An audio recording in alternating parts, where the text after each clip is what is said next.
I am Debbie, 56 years old, and have raised my daughter Andrea alone since my husband Thomas died when she was just 7. We were always so close. I worked multiple jobs, saved every penny so she could chase her fashion design dreams. But last week, something shattered my heart beyond repair. A week before her 25th birthday, my daughter looked me straight in the eyes and said the words no mother should ever hear. The greatest gift would be if you just died.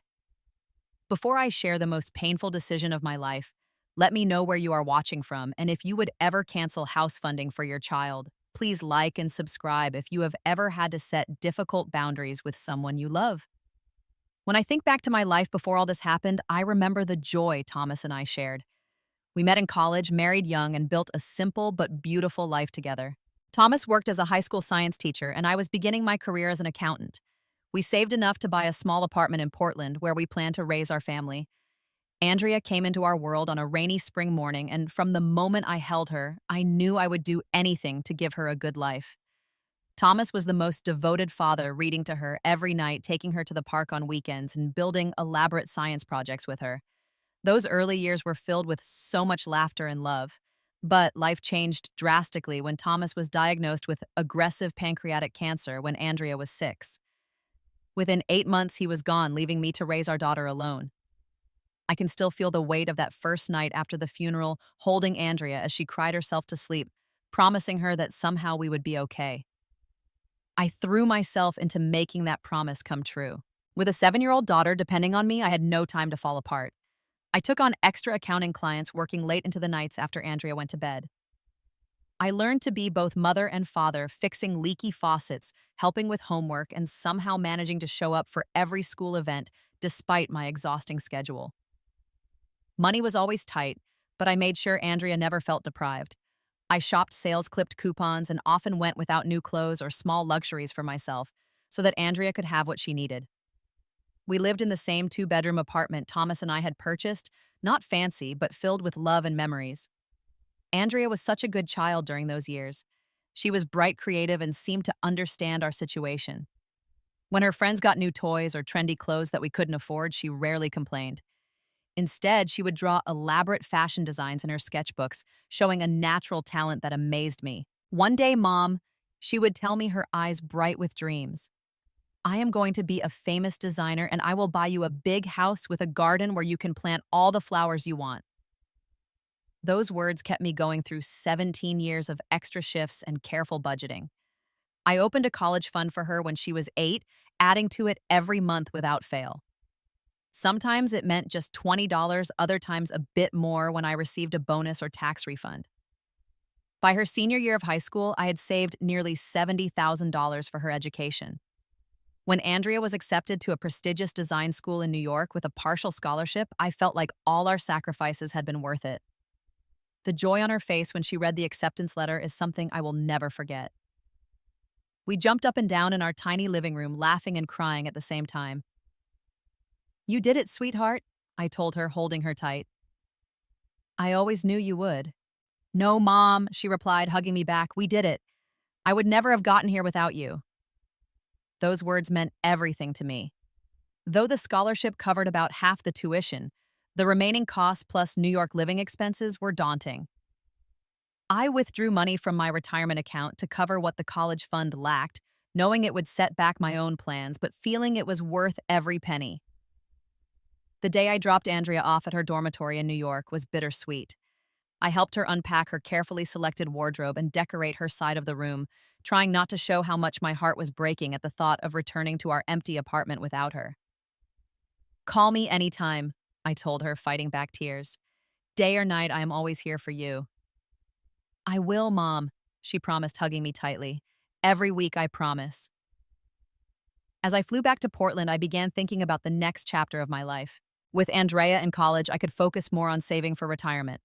My plan was to work another 10 years, then sell our apartment and buy a small house somewhere with a lower cost of living.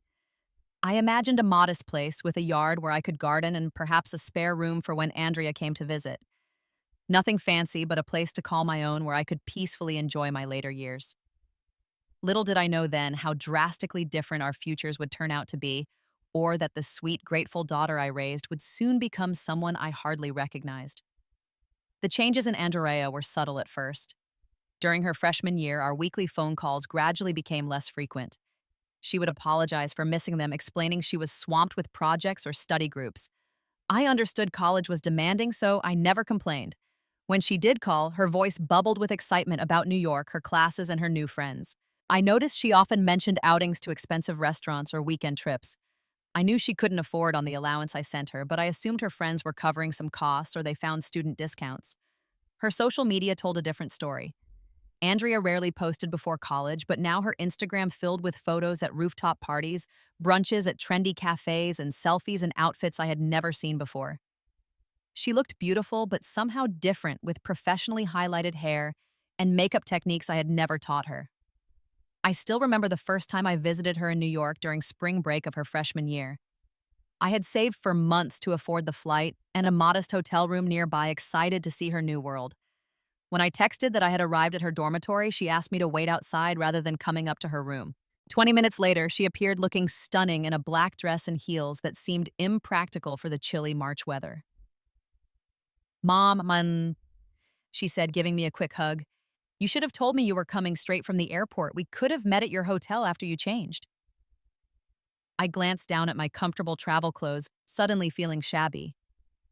I was too excited to see you, honey. I have missed you so much. She smiled tightly. I missed you too. Let us grab coffee somewhere else, though. The campus cafe is too crowded with students right now. Throughout that visit, Andrea seemed constantly distracted, checking her phone and steering me away from certain areas of campus. When I suggested meeting her friends, she quickly made excuses about their busy schedules. We ate at restaurants that were clearly selected to be within my budget, but I could see her calculating eyes, scanning the menu prices with barely concealed disappointment. On my last evening there, Andrea mentioned she needed money for textbooks for the upcoming term. When I asked about the book allowance I had already sent, she explained that prices were higher than anticipated. I withdrew $300 from an ATM, nearly emptying my checking account, and handed it to her without question. The smile that lit up her face seemed like a glimpse of my old Andrea, and it was worth every penny. By her sophomore year, our relationship had shifted further.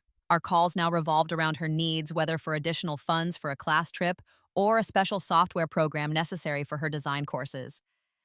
I always found a way to provide, often by picking up extra accounting work or cutting back on my own expenses.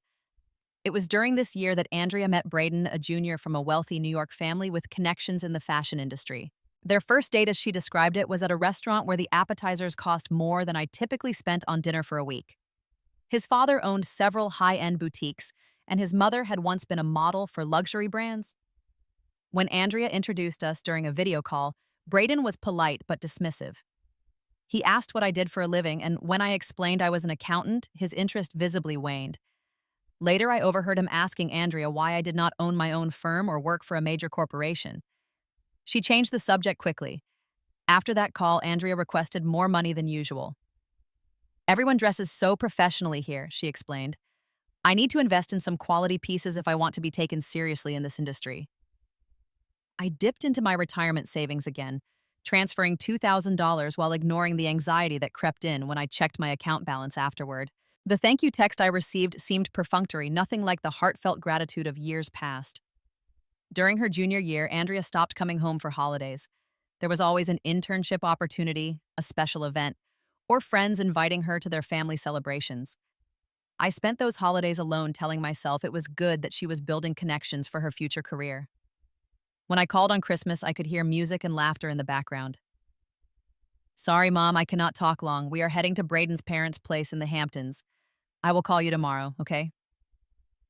Tomorrow came and went without a call. When she finally reached out 3 days later, there was no apology. The following summer, Andrea secured an internship at a small but prestigious design house. She needed an appropriate wardrobe, an apartment security deposit, and money for networking events. Each request came with less explanation and more expectation, as if my role had become simply to provide financial support without question. For her 23rd birthday, I spent months saving for a beautiful silver watch.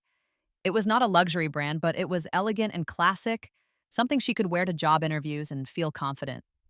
When she opened it during our video call, I could see the disappointment flash across her face before she manufactured a smile. It is beautiful, Mom, she said, but immediately added, though most people in the industry wear Cartier or Rolex these days. But this is very nice too. Those words stung more than she knew. I had researched watches for weeks, chosen one I thought reflected her sophisticated new style, and spent far more than I could afford, yet it still was not good enough. That night, I cried myself to sleep, wondering when my sweet, appreciative daughter had transformed into someone who measured everything and everyone by their price tag or status value. I told myself it was just a phase, that the pressure of fitting into the competitive fashion world was influencing her temporarily. I believed once she graduated and established herself, the kind-hearted girl I raised would return. I could not have been more wrong. After graduation, Andrea landed a position at a small up-and-coming design label. Though the salary was modest by New York standards, it was a foot in the door of the industry she had dreamed of entering. I was thrilled for her, proud that her hard work and talent had been recognized. "This is just the beginning," she told me during one of our increasingly rare phone conversations. "I will need to pay my dues for a while, but Braden thinks with the right connections, I could start my own line within 5 years." I wanted to caution her about setting realistic expectations about the value of learning the business thoroughly before striking out on her own, but I held my tongue. Andrea had little patience for my advice these days. Around this time, I began seriously considering my long-held plan to sell our Portland apartment and relocate closer to Andrea. At 55, I was beginning to think about scaling back my work hours, and the idea of being near my only child was appealing. The Portland real estate market had improved significantly since Thomas and I had purchased our home, and I stood to make a decent profit from the sale. After listing the apartment and accepting a good offer, I called Andrea with what I thought would be exciting news. "Honey, I have sold the apartment. I am thinking about looking for a small place near you, maybe in one of the more affordable areas outside Manhattan. We could see each other more often." There was a pause before Andrea responded. "You are moving to New York. When did you decide this?" Her tone lacked the enthusiasm I had expected, but I pressed on. "I have been thinking about it for years, actually. Now that you are settled in your career, it seems like the perfect time. I have about $250,000 from the sale after paying off the remaining mortgage.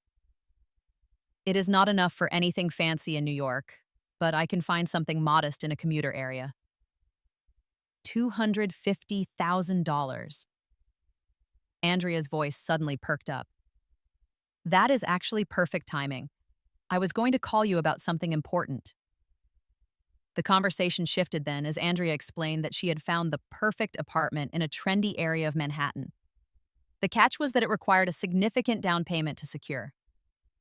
"Property in New York is really an investment, Mom," she said, her voice taking on the persuasive tone she used when trying to convince me of something. "This place is a steal at the asking price, and with the market here, it will only increase in value." "Are you asking me to help with the down payment?" I asked, already sensing where this was heading. "Not just help," she replied. "I was thinking you could use your money from the Portland sale to secure this place. I mean, you were planning to buy something anyway, right? This way you would be investing in my future. I could pay you back over time, of course." I felt a knot forming in my stomach. "Andrea, that money is essentially my retirement fund. I need to buy a place where I can afford to live on a reduced income in a few years." "So buy something smaller in a different neighborhood," she countered. "Or you could even live with me for a while until you figure things out. This opportunity will not come around again." We went back and forth with Andrea, growing increasingly frustrated as I explained the realities of my financial situation. She could not seem to understand that the money from the sale represented my life savings, not a windfall to be spent impulsively. "I do not understand why you are being so selfish about this," she finally said, her voice sharp. "You always said you wanted to help me succeed." "Helping you succeed does not mean giving you my entire retirement fund," I replied, trying to keep my voice steady. "I have supported your education, your move to New York, your internships. I have given you everything I could afford to give." "Everything you could afford," she scoffed. "That is the problem, is it not? If Dad had lived, if you had been more ambitious with your career, maybe I would not have had to struggle so much to fit in here." Her words felt like a physical blow. "Struggle, Andrea? I worked extra jobs for years to make sure you never had to struggle." "You do not get it. she snapped. Do you know what it is like to be surrounded by people who took luxury vacations every year, who never had to check price tags, who have family connections that open doors I have had to work twice as hard to be taken seriously? The conversation deteriorated from there, with Andrea accusing me of trying to control her life by withholding financial support and me desperately trying to make her understand the realities of my situation. Finally, after nearly an hour of circular arguments, Andrea suggested a compromise. Fine, what about this? There is a smaller place in Brooklyn that would work for my starter studio. The down payment would be less, and you could help me secure it as my birthday gift. 25 is a significant birthday after all. Exhausted and emotional, I agreed to consider it. Andrea immediately sent me links to a property listing for a modest but well-located one-bedroom apartment in an up-and-coming area of Brooklyn.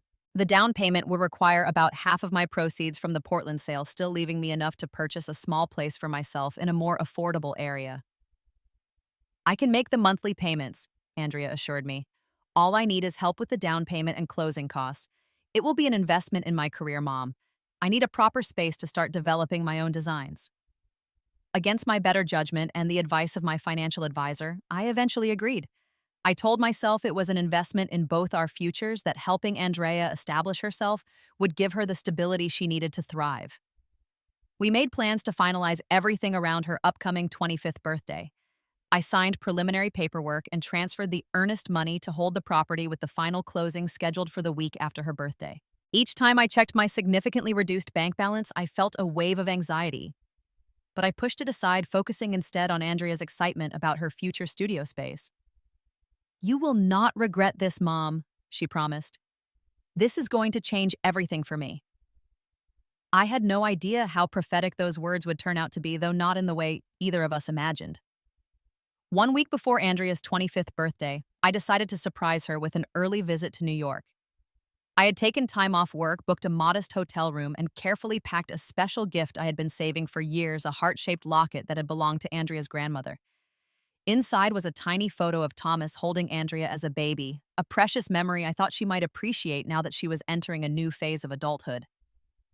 I did not tell Andrea I was coming early, planning to surprise her the evening before her actual birthday. After checking into my hotel and freshening up, I took a taxi to her current apartment, a small studio she shared with a roommate in Queens. When I arrived at her building, I texted to see if she was home, not wanting to reveal I was already in New York. She replied quickly that she was, so I made my way up to her floor, excited to see her reaction to my surprise visit. As I approached her door, I could hear voices raised in what sounded like an argument. I paused, not wanting to interrupt a private disagreement between Andrea and her roommate. But as I stood there, I realized it was Andrea and Braden. I was hearing their voices carrying clearly through the thin apartment door. I just do not understand why you are dragging this out, Braden was saying. Just get her to sign the papers already. The sooner we have that place, the sooner we can start renovating. It is not that simple, Andrea replied, sounding irritated. She is being difficult about it, asking questions about my payment plan, wanting to be on the title as co-provision until I pay her back. As if that is ever going to happen. I froze, my hand halfway raised to knock on the door. Something in Andrea's tone made me hesitate. Does she actually think you are going to pay her back? Braden asked with a laugh that sent a chill through me. My mom is so naive. She is going to sign over everything to me as my birthday gift. Then once we have the place in my name, only we can sell it and use the profit to launch our boutique. I could not believe what I was hearing. My heart began to pound so loudly I was afraid they would hear it through the door. What about her? Where will she live? Braden asked. Who cares? She can rent some cheap apartment in New Jersey or wherever. I just need her money. I felt physically ill, leaning against the wall for support as my daughter, my only child whom I had sacrificed everything for, casually dismissed my entire future. But what came next was even worse. You know what would be the best birthday gift? Andrea continued, her voice taking on a bitter edge. If she just died, then I would inherit everything, and I would not have to listen to her lectures about budgeting and responsibility anymore. The world seemed to stop. I could not breathe, could not move. My daughter had just wished for my death for financial gain. The pain that shot through me was unlike anything I had ever experienced, worse than losing Thomas, worse than any physical pain. This was a betrayal so profound it shattered something fundamental within me. Somehow, I managed to silently back away from the door. In a daze, I found my way to the elevator and then outside where the cool evening air did nothing to clear the fog of shock enveloping me. I hailed a taxi back to my hotel, moving on autopilot. Once inside my hotel room, the full weight of what I had heard came crashing down. I collapsed onto the bed and sobbed deep, wrenching cries that felt torn from my soul. Every tear felt like it carried fragments of the beautiful relationship I thought we had, the years of love and sacrifice, the dreams I had held for our future together. Through the night, I barely slept, replaying Andrea's words over and over, trying to make sense of how we had arrived at this point. I scrolled through old photos on my phone, images of a smiling little girl who once made me Mother's Day cards promising to love me forever. Where had that child gone?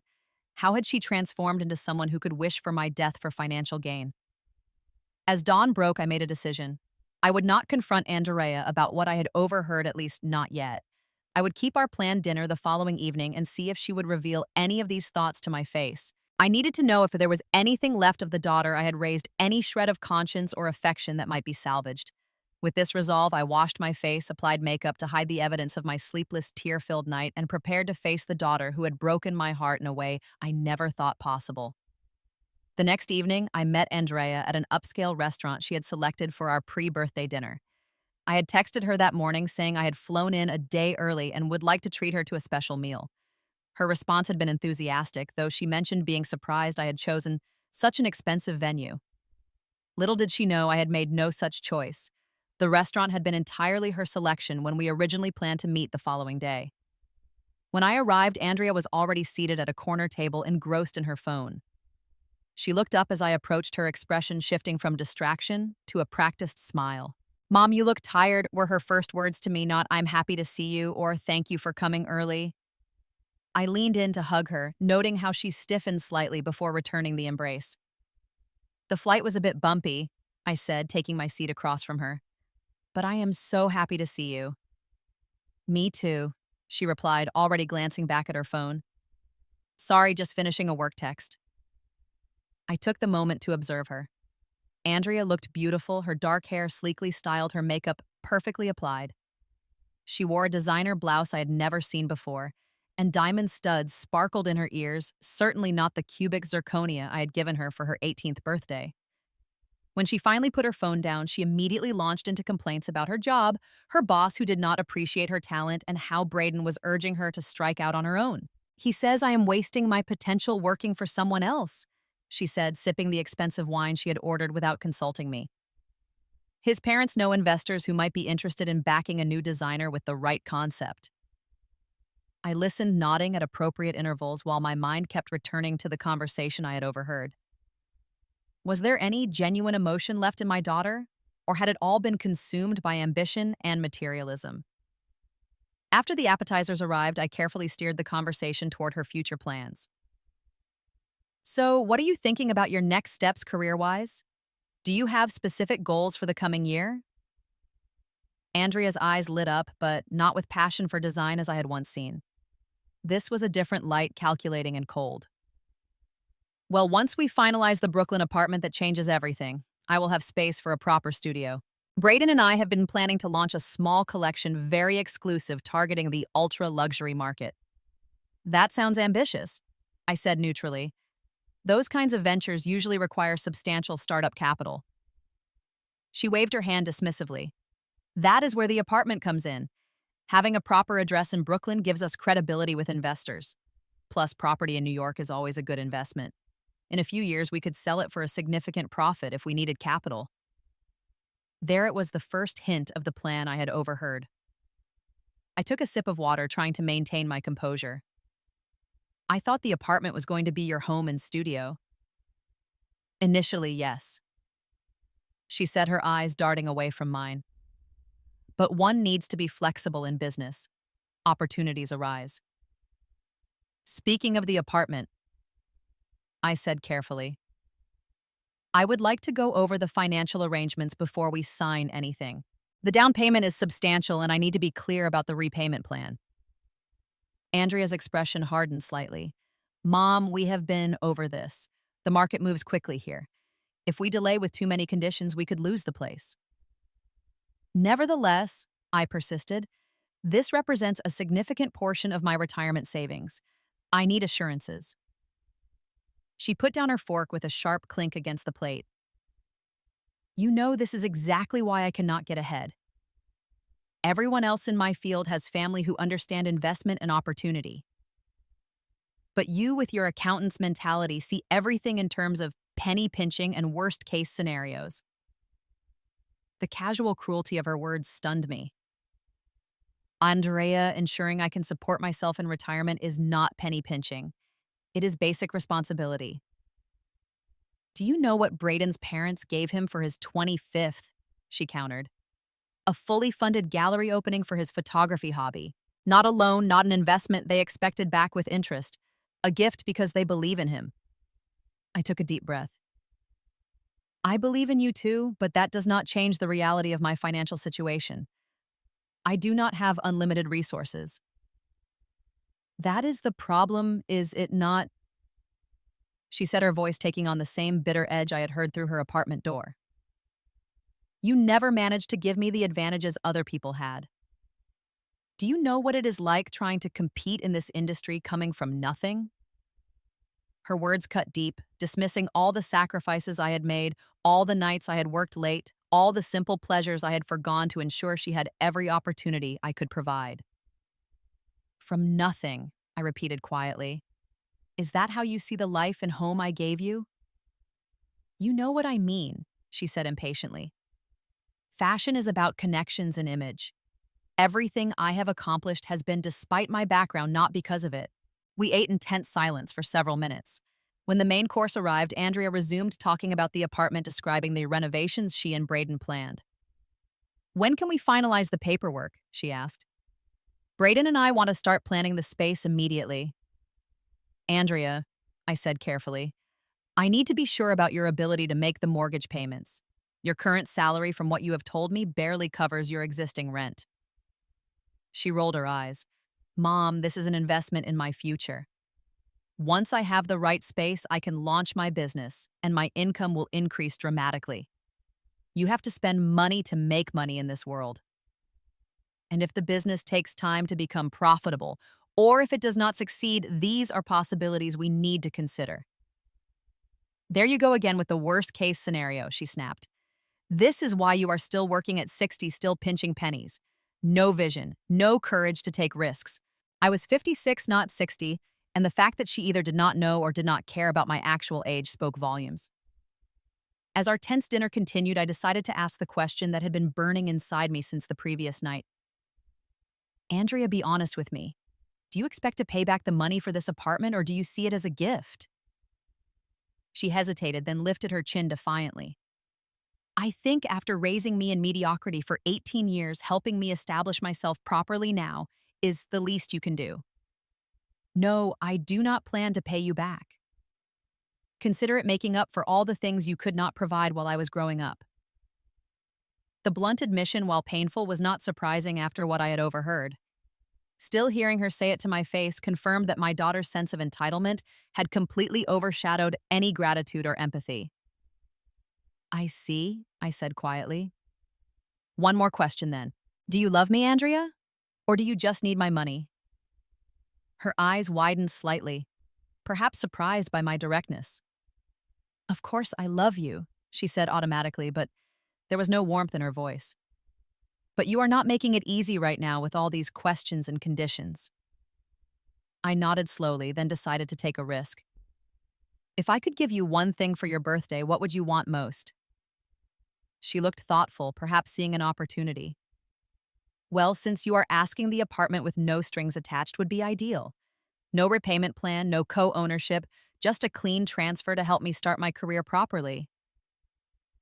Is that all? I pressed. Nothing more personal. Nothing from the heart. Something in my tone must have irritated her because her expression darkened. Fine, you want honesty? The best gift would be if you stopped trying to control my life with your outdated ideas and constant financial anxiety.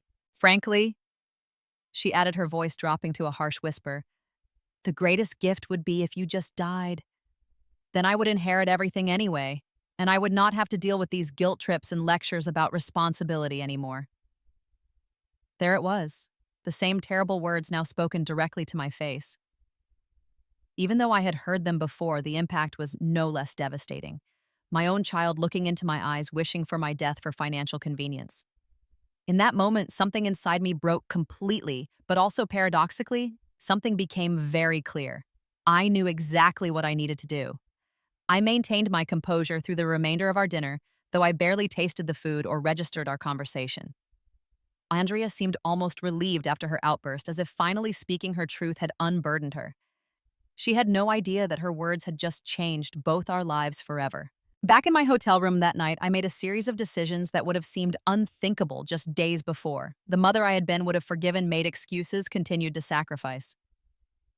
But that woman was gone, replaced by someone who finally understood that enabling Andrea's entitlement and disrespect was not love, it was surrender. Early the next morning, I called Harold Jenkins, an attorney who had been a friend of Thomas's and who had helped me with legal matters over the years. I explained my situation without emotion, laying out what I had overheard and what Andrea had subsequently confirmed to my face. Debbie, Harold said after listening to my story, I am so sorry. No parent should have to hear such things from their child. Thank you, I replied. But right now I need practical advice, not sympathy. Can I back out of the apartment purchase? Harold explained that since we were still in the early stages and had only put down earnest money, I could withdraw from the purchase. I would lose the earnest money as a penalty, but could recover the bulk of the down payment that was being held in escrow. I will need you to sign some paperwork, he said. Can you come to my office this afternoon? I agreed, then moved on to my next task. I called my bank in Portland and explained that I needed to close my accounts and transfer the funds to a new bank. The representative expressed concern about the urgency, but I assured them it was a necessary step due to potential identity theft concerns. It was not entirely a lie, I realized. My identity, both as a mother and as an individual with financial autonomy, had indeed been stolen, twisted into something unrecognizable. By noon, I had opened a new account at a different bank and arranged for my funds to be transferred. The process would take a few days to complete, but the wheels were in motion. I contacted my employer next, explaining that I needed to take an extended leave of absence due to family issues. With my strong work record over many years, they were understanding and assured me my position would be waiting when I returned. In the afternoon, I met with Harold at his Manhattan office. As he prepared the paperwork to withdraw from the apartment purchase, he asked gentle questions about my plans. Have you thought about what comes next, Debbie? I nodded. I need to start over, Harold. Somewhere new where I can rebuild my life without the constant drain of Andrea's demands. And your relationship with her. I felt tears threatening but blinked them back. I do not know if we have a relationship anymore. What kind of bond can exist when your child sees you only as a financial resource and wishes for your death? Harold nodded sadly. I have seen money destroy families before, but this is particularly heartbreaking. What will you tell her? The truth? I said simply. But not yet. First, I need to secure my own future. He helped me draft a new will that day as well. In it, I removed Andrea as my primary beneficiary, designating instead a trust that would establish scholarships for children of single parents. I did include a small bequest for Andrea, enough to show I had not forgotten her entirely, but not the windfall she clearly anticipated. After leaving Harold's office, I called my old friend Susan in Tampa, Florida. We had been close years ago before her job had taken her south, and though we had not seen each other in person for years, we had maintained contact through occasional calls and social media. Susan, I need a favor, I said, after we had exchanged brief greetings. I need somewhere to stay for a while, just until I can get back on my feet. Debbie, what is wrong? She asked, concern evident in her voice. I gave her the condensed version of recent events, unable to keep my voice steady as I shared Andrea's cruel words. Oh my God, Susan breathed. That is awful. Of course you can stay with me for as long as you need. My guest room is yours. We made arrangements for my arrival in 2 days, and Susan promised to look into job opportunities in her area. As a fellow accountant, she had connections that might help me find work quickly. My last task of the day was the hardest. I sat down in my hotel room and wrote a letter to Andrea. I poured out everything my love for her from the moment she was born, the sacrifices I had made, without regret, the joy I had felt watching her grow and pursue her dreams. Then I detailed what I had overheard outside her apartment and my heartbreak at hearing those same sentiments confirmed at dinner. I will always love the daughter I raised, I wrote toward the end, but I cannot recognize that girl in the woman you have become. I have withdrawn from the apartment purchase and transferred my remaining funds to an account you cannot access. This is not done in anger or as punishment, but as a necessary step to protect my future. A future you made clear you have no interest in safeguarding. I have explained that I was leaving New York and would not tell her where I was going. I would be taking time to heal and to rebuild my life without her financial demands. I told her that if someday she wanted to repair our relationship, it would need to be based on genuine love and respect, not on what I could provide materially. With the letter completed, I prepared a small package. Inside, I placed the heart-shaped locket I had brought as her birthday gift, along with a check for $2,000, enough to cover 1 month's rent and basic expenses while she adjusted to the new reality. The next morning, I went to Andrea's apartment building early, knowing she would be at work. I left the package with the building superintendent, asking him to ensure Andrea received it on her birthday the following day. Then I returned to my hotel, checked out, and took a taxi to the airport where I boarded a flight to Tampa. As the plane took off, I felt a complex mixture of emotions, profound grief at the loss of the relationship I thought I had with my daughter, but also a surprising sense of liberation. For the first time in 25 years, I was making a decision based solely on what was best for me. The weight of constant financial anxiety and emotional manipulation lifted slightly, allowing me to breathe more freely than I had in years. Before turning off my phone for the flight, I blocked Andrea's number and removed her from my social media accounts. It was a clean break necessary for my healing process to begin. Whatever came next, I would face it on my own terms with my dignity and financial independence intact. The Andrea who had wished for my death would indeed get her wish in a way. The mother who would sacrifice everything, who would tolerate disrespect and manipulation, who would give until nothing remained, that woman was gone forever. In her place was someone new, someone who finally understood that true love sometimes means walking away. 6 months have passed since that fateful day when I left New York and my old life behind. The transition has not been easy, but each day brings small victories and moments of peace I had forgotten were possible. Susan was true to her word, welcoming me into her sunny Tampa home with open arms and no judgment. For the first few weeks, I barely left my room, overwhelmed by grief and questioning every parenting decision I had ever made. How had I raised a daughter capable of such callous disregard for the mother who had given her everything? Susan gave me space, but ensured I ate regularly and gently encouraged me to join her for morning walks along the bay. The Florida sunshine and rhythm of waves against the shore began to have a healing effect. Slowly, I started to emerge from my cocoon of pain. Through her professional network, Susan helped me secure a position at a local accounting firm. The work is similar to what I did in Portland, but the environment is more relaxed, and my coworkers have become friends. My experience and work ethic were valued immediately, and within 3 months I was given additional responsibilities and a small raise. With my first few paychecks, I found a modest one-bedroom apartment in a peaceful complex with a small pool and garden area. It is nothing fancy, but it is mine, a safe haven I have created with careful attention to comfort and simplicity. I have plants on my balcony, something I always wanted but never prioritized in my previous life, where Andrea's needs always came first. The financial aftermath of my decision has been challenging but manageable. I lost the earnest money on the Brooklyn apartment, approximately $15,000, and spent another significant sum relocating and setting up my new life. But the bulk of my savings remains intact now, carefully invested with the help of a financial advisor who specializes in retirement planning for women in midlife transitions. For the first time in decades, I am making decisions based on what brings me joy and peace, rather than what someone else expects or demands. I joined a book club at the local library and a weekend hiking group. I volunteer twice a month teaching basic financial literacy to single mothers, finding unexpected fulfillment in helping women avoid some of the mistakes I made. Andrea's reaction to my departure played out exactly as I anticipated. At first, there was anger, a flood of voicemails and texts, demanding explanations, threatening legal action, accusing me of abandonment and cruelty.